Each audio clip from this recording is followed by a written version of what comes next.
Radio Universidad de Chile presenta Tras las líneas, conversaciones con Manuel Antonio Garretón, Premio Nacional de Humanidades y Ciencias Sociales.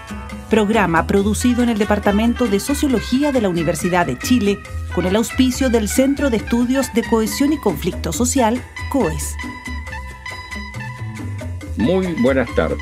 Bienvenidas y bienvenidos a Tras las líneas, el programa del Departamento de Sociología de la Universidad de Chile, en que semanalmente, auspiciado también por el COES, el Centro de Estudios de Conflicto y Cohesión Social, en que conversamos semanalmente sobre los problemas que nos afectan como sociedad, como personas, tanto a nivel de la humanidad como del continente latinoamericano y de nuestro propio país. Y hoy día vamos a volver a un tema que ya hemos planteado en otras ocasiones, pero es que ha adquirido especial resonancia a partir de una reunión de los gobiernos latinoamericanos en que decidieron abordar este problema y constituir un grupo de trabajo hacia el futuro sobre ello. Se trata del tema de la inteligencia artificial. Ya el año pasado, y esto lo habíamos comentado con nuestra invitada de hoy, un grupo de científicos a nivel mundial había llamado la atención sobre los riesgos que podía tener la inteligencia artificial no controlada por parte de los gobiernos y de la sociedad, los riesgos que podría tener para el desarrollo de la democracia. También, y eso lo advierten también los ministros latinoamericanos, para los derechos humanos. Entonces, la pregunta es si desde ese momento de la advertencia hecha por los científicos a nivel mundial, ¿se ha avanzado algo o no? Y si esta congregación que han hecho los ministros para discutir y plantear, digamos, soluciones en términos de constituir un grupo de trabajo sobre estos problemas para la democracia, para los derechos humanos, para nuestra convivencia de la inteligencia artificial, se avanza en algo o no. Y en ese sentido, vale la pena saber cómo estamos hoy en esta situación. Y para eso entonces volvemos a conversar con Flavia Costa, una de las principales especialistas en América Latina en este tema, que consagra mucho tiempo en investigación de sus trabajos escritos, de su docencia a precisamente este tema. Ella es doctora en Ciencias Sociales de la Universidad de Buenos Aires y es investigadora en la Universidad de Buenos Aires y en la Universidad Nacional San Martín, y anima y dirige muchos grupos de discusión, de reflexión sobre este tema. Es autora de un libro que comentábamos la vez anterior, que se llama Tecnoceno, Algoritmos, Biohackers y Nuevas Formas de Vida.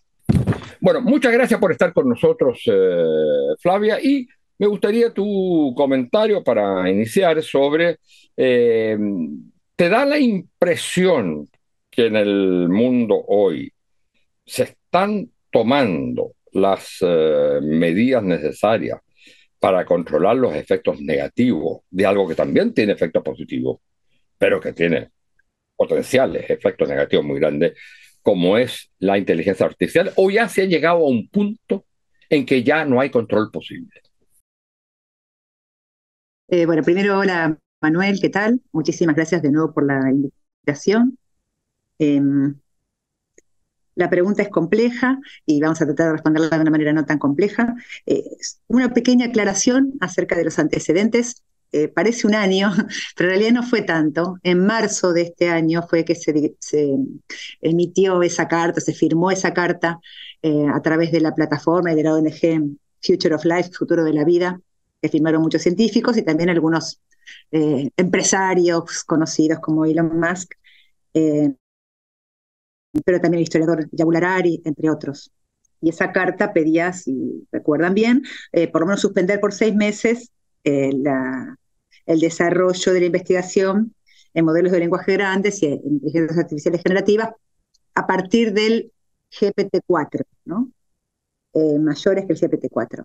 Bueno, pasaron ya esos 6 meses y uno podría decir que lo que esa carta ocasionó en buena medida es despertar a la opinión pública, por lo menos de Occidente, de manera muy clara para nosotros, acerca de la necesidad de discutir y en los distintos países de regular de alguna manera la inteligencia artificial. La declaración de Santiago de Chile de hace unas semanas, de alguna manera lo que también hace es dar cuenta de ese proceso, un proceso al menos de puesta al día por parte de los gobiernos y de algunos sectores de la investigación en los distintos países de la región, de que es necesario construir redes, por un lado, de integración y de colaboración para tratar este tema, para investigar este tema, grupos de trabajo en relación con esto. Por otro lado, tratar de construir normativas equilibradas y, ¿cómo decirlo?, que puedan conversar unas con las otras, digamos, ¿no? Normativas que no tienen que ser idénticas, pero que por lo menos tengan en cuenta principios generales. La reunión de Santiago, la reunión de octubre, tuvo que ver con también la convocatoria de esa reunión, tuvo que ver con la UNESCO, el CAF y la UNESCO fueron de alguna manera los grandes propiciadores de esa reunión, quiere decir que hay también un interés por parte de esas agencias, ¿no? De que la región llegue a una suerte de lectura común del acontecimiento. ¿Se hizo algo acerca de eso? Esa es tu pregunta. Bueno, sí y no, entonces. Es decir, por un lado, se despertó la opinión pública, se despertó la necesidad de construir estas herramientas, de crear iniciativas regionales, de armar grupos de trabajo, y hasta ahí llegamos. ¿Se detuvo la inteligencia artificial generativa? No, eso no se logró. La precipitación fue para intentar construir normativas o regulaciones o reglamentación. Y en ese caso diría que estos 6 meses sí ocurrieron algunos acontecimientos importantes o relevantes. Por un lado, en junio se firmó en la Unión Europea, se firmaron las enmiendas a la ley de la inteligencia artificial. Entonces ya la Unión tiene una ley general para la inteligencia artificial, los distintos países de la Unión tienen que acomodar sus regulaciones, sus legislaciones internas a esa ley general. Y esa ley general, ¿qué propone? Propone una perspectiva del riesgo. Lo primero que propone es una pirámide del riesgo. Lo que dice es, hay que pensar la inteligencia artificial como una metatecnología, decíamos la otra vez también que conversábamos, es decir, no es una tecnología, sino que es una tecnología que participa de muchas otras tecnologías, una tecnología que está en distintos sistemas técnicos y puede intervenir y optimizar muy distintos sistemas técnicos, desde la logística de un puerto hasta la traducción de un idioma a otro, hasta la gestión de la electricidad y la energía eléctrica o de la energía nuclear en una planta nuclear, y también puede ayudarnos a redactar un informe de investigación. Es decir, una tecnología que hace todas esas cosas, entonces no es una tecnología, se parece mucho a la que llamamos la máquina de Turing, ¿no? La máquina universal, se parece mucho a una tecnología universal. Entonces, en relación con esta metatecnología, lo que dice la Unión Europea, tenemos que pensar que hay algunos usos de esa tecnología que en el territorio de la Unión Europea van a estar prohibidos. Por ejemplo, 3. La manipulación maliciosa del comportamiento, la vigilancia masiva, sería como el otro gran acontecimiento que los europeos consideran inaceptable, ¿no? Y la calificación social. Que una persona, que un ciudadano sea calificado por una inteligencia artificial y eso le impida, o le permita, no le impida acceder a áreas críticas como educación, empleo, salud. Pero dime una cosa, ¿es posible? Sí. Es posible. Dos cosas. Uno, En términos más generales, si uno piensa en lo que se dice mucho respecto de la crisis climática, que ya se llegó tarde, que se puede paliar algunas cosas, pero que ella se ya desencadenó y no tiene control posible salvo algunos paliativos. Es posible decir lo mismo respecto de esto y dicho de otra manera, respecto a estas medidas. ¿Es posible aplicarlas realmente? ¿Es posible controlar eso? Veamos la primera de las preguntas. Hay una controversia científica en este momento muy interesante entre los altos científicos de la inteligencia artificial, los más altos, los que están en las grandes empresas como OpenAI, Amazon, Microsoft, Google, etcétera, ¿no? Baidu, inclusive la China, pero que son pocas, relativamente pocas las que tienen eso que si nosotros pensáramos en qué es ese ecosistema de inteligencia artificial, tenemos que pensar por lo menos en 3 escalas. Una escala es esta que estoy hablando, la escala macro, a la que ni siquiera los estados del todo participan, en la que ni siquiera se legisla en relación con ella demasiado, más que de una manera defensiva, como la legislación europea de la que yo recién estaba hablando. Una escala meso, que es en la que sí los estados tienen que participar, que tiene que ver con el desarrollo y con la implementación de algunas soluciones de inteligencia artificial relacionadas con áreas críticas de la población, por ejemplo, salud, educación, trabajo, y ahí les diría que, volviendo a lo que decíamos antes de la inteligencia artificial, de la ley de inteligencia artificial en Europa, hay otra área, digamos, que se llama la de usos prohibidos y de alto riesgo, dicen ellos. Bueno, estas áreas críticas del nivel meso son de alto riesgo. Y después hay inteligencia artificial micro, que es la que está conviviendo con nosotros en un geolocalizador como el MAPS o como el Waze, o en la optimización de láseres para la metrología, ¿no? para un arquitecto o un ingeniero que está haciendo un edificio. Eso es un nivel micro de inteligencia artificial que ya está entre nosotros hace mucho tiempo.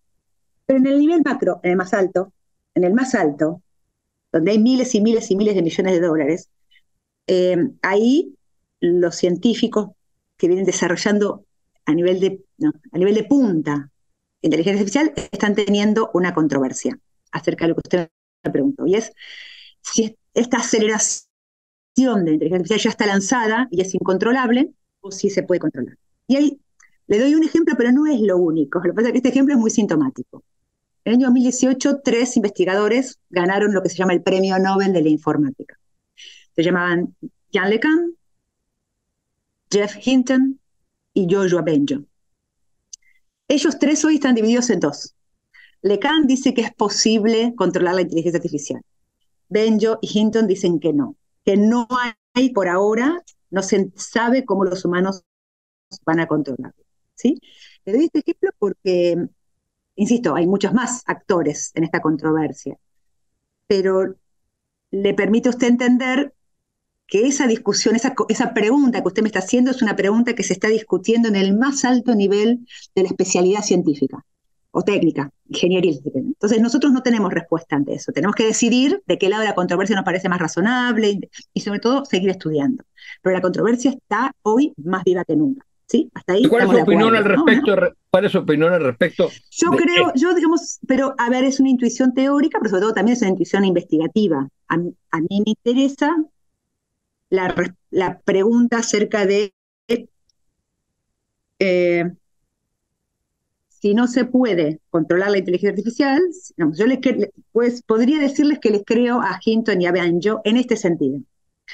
Creo que efectivamente el problema de la seguridad de la inteligencia artificial, o sea, del riesgo de la inteligencia artificial, es un tema suficientemente severo como para que estemos todos atentos y exijamos a nuestros gobiernos inversión en seguridad, es decir, inversión en investigación de accidentes de inteligencia artificial, inversión en investigación de cómo mitigar los riesgos de esta metatecnología que es para algunas áreas críticas una industria de riesgo, como de alto riesgo, como puede ser la industria nuclear, como puede ser la industria aeronáutica.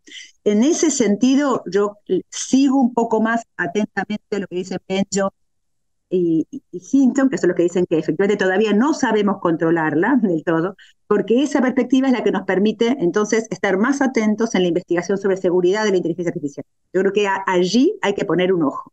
No es el único ojo que hay que poner. También normativa. Sí. Eso implicaría, esa investigación debería ir acompañada de normativa. Son 2 o 3 elementos al mismo tiempo. Por un lado, también de desarrollo.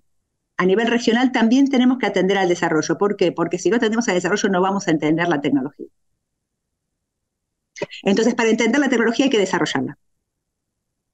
Segundo, el aspecto de la seguridad implica 2 cuestiones, como usted muy bien decía también. Por un lado, la normativa. La normativa es la dimensión jurídica. Ahora, esta dimensión jurídica, que es la que aparece también como lo primero que los propios investigadores dicen, pero necesitamos leyes, necesitamos reglas, algunas de las cuales ya existen. Por ejemplo, en la Argentina hay una ley de protección de datos, ¿no? Por ejemplo, personales, que eso ya es una legislación que existe. Ahora bien, mi pregunta, mi intervención como científica social no alcanza con la normativa, porque la normativa actúa a posteriori. Es decir, la normativa actúa allí cuando el acontecimiento o el accidente ya ocurrió y propone sanciones y penalidades, ¿sí? Es totalmente imprescindible, pero no es suficiente. Es necesaria, pero no es suficiente. Porque es el tipo de accidente de las industrias de riesgo requieren que además de una normativa, que sería la exterioridad del sistema, haya intervención dentro del sistema. Las industrias de seguridad lo que tienen es protocolos, reglamentos, instrucciones, ¿no? E investigación de accidentes dentro del sistema. Porque si no, auditoría, monitoreo, ¿no? Adentro. Porque si no, siempre nos encontramos con el hecho consumado. La normativa funciona post facto. La normativa actúa cuando el hecho ya aconteció. Y las industrias de riesgo requieren anticipación, prevención de los riesgos, análisis de accidentes, monitoreo, auditorías, institucionalidad, ¿no? Instrucción. En ese sentido hay que acompañar, además de la investigación y de la perspectiva de la normativa, necesitamos una perspectiva sistémica que entienda el sistema en su totalidad y lo monitoree en todo el ciclo de vida. Esa es una perspectiva en la cual los científicos sociales podemos participar además. Si no, insisto, solamente queda en manos del derecho. Si no, solo queda en manos del derecho que actúa a posteriori. Es como si yo le dijera, bueno, usted, Manuel, súbase al avión, no va a haber ningún problema, porque si el avión tiene un accidente, esa empresa va a pagar una gran multa. Usted se subiría, ¿le parece seguro? No. La industria autosegura no funciona así. No, pero la industria autosegura funciona porque hay todo un sistema coordinado para evitar los accidentes. Muy monitoreado, muy auditado, muy investigado. ¿Se entiende lo que le quiero decir? Todas las áreas están sumamente investigadas. Sí, no, pero el controlador de vuelo, los pilotos, ¿no? Los horarios, las instrucciones. Todo eso es para que sea seguro, está controlado. Entonces, en algunas áreas críticas de la inteligencia artificial, no en cualquiera, pero las áreas críticas, las que tienen que ver con la población, en las que se va a intervenir sobre la población, tienen que aplicarse, esa es mi opinión, no tienen que aplicarse, tienen que pensarse primero, porque todavía no están diseñadas, tienen que pensarse y luego aplicarse normativas de riesgo, en relación con el riesgo. El riesgo aceptable de usar esta tecnología, que va a acelerar procesos sociales, muchísimo, los va a acelerar muchísimo. Entonces, si lo que vamos a hacer es acelerar el análisis y la gestión de lo social para áreas como educación, salud, gobierno, ¿no? Expedientes judiciales, entonces si lo que vamos a hacer eso, necesitamos que esa tecnología sea segura, sea fiable para nosotros. ¿Sí? ¿Hasta ahí? Entonces digo, además de la normativa, necesitamos gestión del riesgo. Sí, pero a lo que voy es que la gestión del riesgo implica también normativa. O sea, la normativa no siempre... Claro, por supuesto. La normativa no siempre es post-hecho. La normativa también... No, esas son reglamentaciones, ¿no? Por eso dice una reglamentación, claro, pero eso desde ya. Es decir, tiene que haber una normativa en el sentido de cómo, una norma, como si fuera una norma ISO, cómo debemos hacer las cosas bien. Pero eso hay diferencia entre si eso es voluntario o si eso es obligatorio. No, ¿Se pero hay entiende? ciertas Es cosas distinto. teóricamente, pero teóricamente Sí. es posible. Si se ha hecho y si se hace la investigación a través de los sistemas muy complejos de investigación, estar metido en eso, ¿eh? Perfectamente puede decirse esto puede provocar tales situaciones. Por lo tanto, hay ciertas cosas que en la medida que van a provocar un efecto negativo pueden ser controladas, prohibidas, etcétera. Bueno, pero eso es lo que usted está diciendo, es lo que yo le comentaba, que está en la base del modelo del riesgo de la Unión Europea. Claro, es que lo que yo ¿Se digo entiende? Está en la base de un modelo del riesgo justamente decir, bueno, tenemos que tener instituciones que entiendan esta tecnología. Pero ojo, esto es algo hacia el futuro, porque esa tecnología prácticamente es desconocida para la mayor parte de los países. Y para la mayor parte de los equipos técnicos, todavía hoy, equipos técnicos jurídicos, es desconocida. Necesitamos hacer rápidamente una actualización a todos nuestros equipos jurídicos, a todos nuestros equipos técnicos e incluso a equipos políticos para entender con qué tipo de tecnologías estamos tratando. Porque esa normativa todavía no existe. ¿Y qué tipo? Le Sí, di no, de recién acuerdo. el ejemplo de la Unión Europea. Le comenté un poco por encima algunas ideas generales de la Unión Europea. Si miramos en cambio la perspectiva estadounidense, ellos no han hecho una legislación para la inteligencia artificial.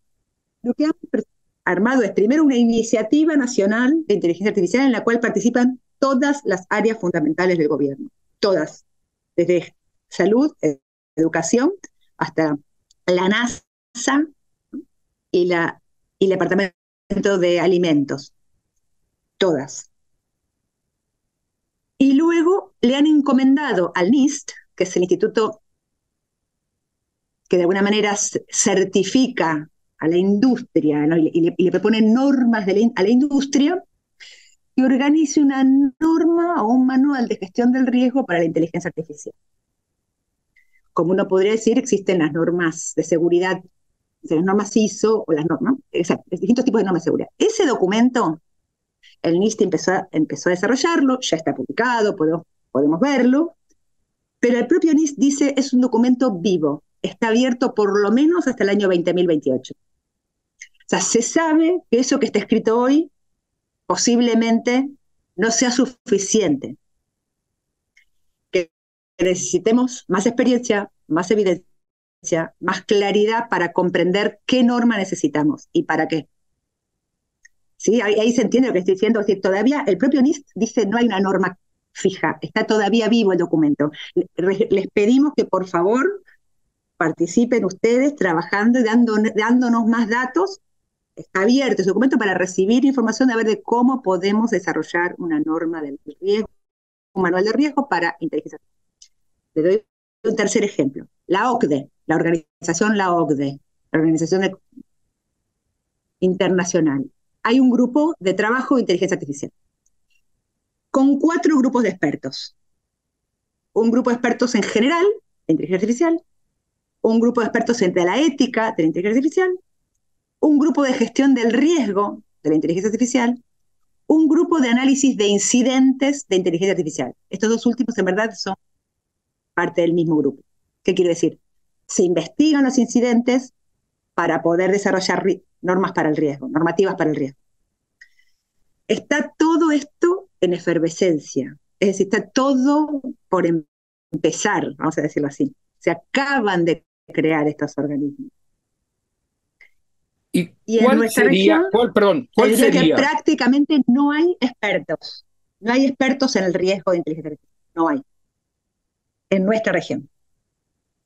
Y por lo tanto, porque yo le iba a preguntar, ¿cuál sería la estrategia a seguir para nuestra región? A, B. Formar equipos en esto.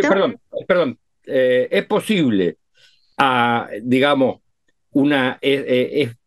es posible, puede ser posible, pero ¿es deseable una estrategia a nivel de cada país o tiene que ser como lo hace la Unión Europea, digamos, a nivel de la región?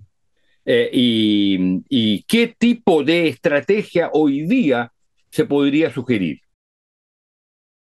Veamos, por supuesto que si es regional, un poco la Declaración de Santiago va en ese sentido, sería mucho más rico, porque podríamos compartir información y coordinar acciones, ¿no?, de desarrollo eh, complementario, digamos. Ahora bien, no tenemos, como sí tiene la Unión Europea, todos los años de coordinación que tiene la Unión, ¿no? De trabajo legislativo coordinado.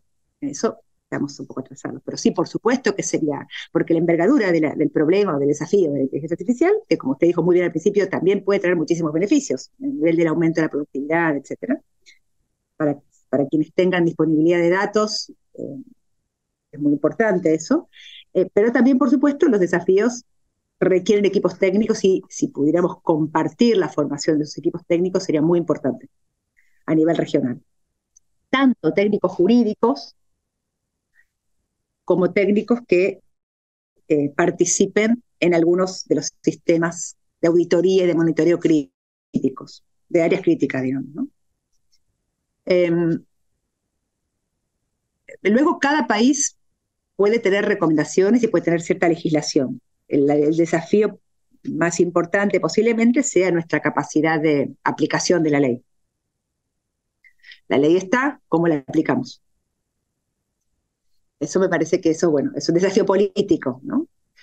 Ahora, el desafío desde el punto de vista más epistemológico es que hay que formar equipos bilingües, lo llama la OCDE, ¿no? O políglotas, que quiere decir que sean técnicos que también sepan, técnicos, ingenieros, ¿no?, que también sepan algo de ciencias sociales y de humanidades, de ética, y científicos sociales y de ética y de las humanidades que sepan y comprendan los sistemas tecnológicos, que podamos construir esos cuadros técnicos, porque si no, va a ser muy difícil garantizar lo que en el texto de la Declaración de Santiago aparece y que refleja, a su vez, las recomendaciones de la UNESCO. Va a ser difícil garantizar la ética de la inteligencia artificial. Si no, son declaraciones de grupos de interés, ¿no?, de deseos, pero con quizás poca dificultad, con poca capacidad para que eso constituya una práctica concreta, ¿no? Es más bien desiderativo. Deberíamos ir. Por eso yo sostengo que además de ética de la inteligencia artificial, o entonces a la ética de la inteligencia artificial, que va por el lado de las recomendaciones y lo deseable, ¿no?, necesitamos complementarlo con una formación en pensamiento sistémico. Comprender el sistema, una formación de pensamiento sistémico y de intervención dentro del sistema. Pero eso implicaría, lo que está en juego, sí. Eso implica, a mi juicio, por lo que usted dice, un cambio bastante radical, digamos, de partida en la educación secundaria, pero sobre todo en la educación universitaria, donde de alguna manera todas las distintas profesiones debieran tener parte de un currículum, como todas las debieran tener sobre la crisis climática. Sin duda. Porque sí, hay que tener el lenguaje de la época en cualquier profesión que se tenga. Y eso es exactamente en la inteligencia. Y eso es fundamental. Es fundamental. El pensamiento. ¿Cuáles son las teorías para las ciencias sociales? Vamos a empezar por nuestra área quizás más en común. ¿Cuáles son las perspectivas teóricas fundamentales para las ciencias sociales contemporáneas? Y sobre todo para las ciencias sociales de la era digital. Yo diría que hay 4 grandes marcos teóricos que no pueden faltar de ninguna manera. Por un lado, el conocido para nosotros ya, quizás, marco de la economía política del ecosistema digital.